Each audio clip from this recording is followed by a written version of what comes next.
So, a weird thing happened about 2 weeks ago. I was on Instagram and suddenly up popped this picture.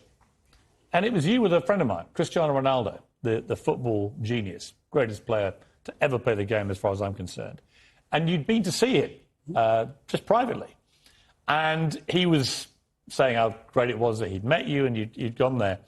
And all hell broke loose. He was bombarded with people saying this is outrageous, legend over, legacy finished, none of which would have bothered him because he'd heard all this kind of thing before. But the venom of it was from certain quarters was so pathetic, it seemed to me. So first of all, what were you doing with Cristiano? Why were you there? Well, he invited me to come and see him, and he had had some trouble in his life a few months ago, and a friend of his sent him some of my videos, and he said he had watched those, and then he read my book, one of my books, and found them very helpful, and he wanted to talk. So I went out to his house, and we talked for about 2 hours.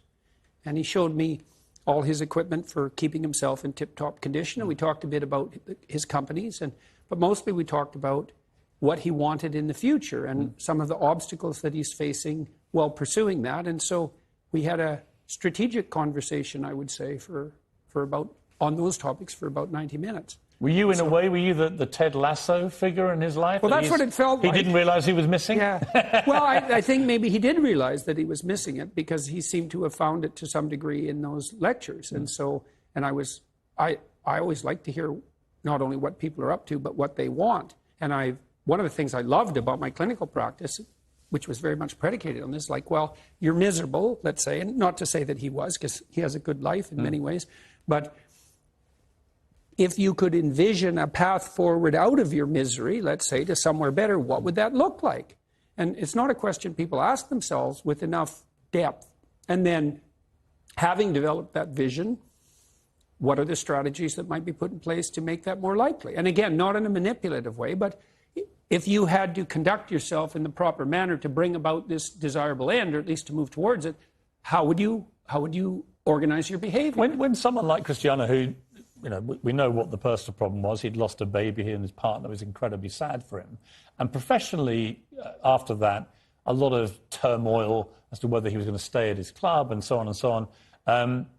It seemed to me, talking to him in the last couple of days after he saw you, he's in a much better place, actually.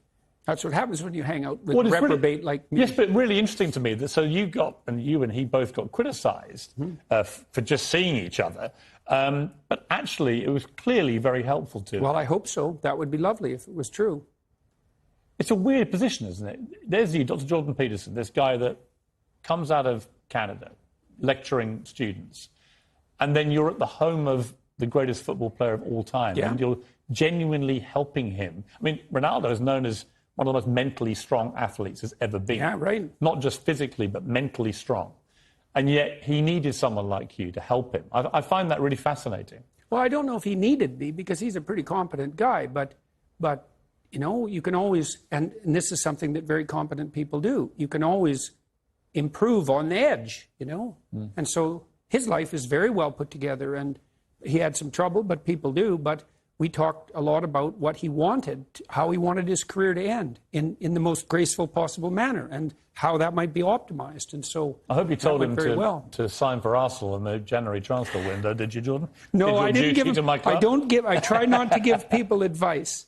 But I mean, I'm curious on that because he's obviously reaching not the end of his career by any means. He's still a world-class player, and he's incredibly fit, so he could play for another 3-4 years perhaps.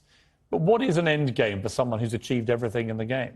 Yeah, well, that's a good question. It's hard for people who have had a stellar career, especially one that's to some degree predicated on youth, to figure out what to do with the rest of their life. Now, he's well set up because he's a very canny businessman, and he has a young family, and he has lots of friends. And as far as I can tell on that front, he's situated himself extremely intelligently. So I think it looks to me like the transition for him is going to be quite smooth. So, but that's a testament to his wisdom because he made sure that his life was founded on more than one dimension of attainment, and that was very wise. And, does it make you feel good that even people like him can find great solace from watching your lectures?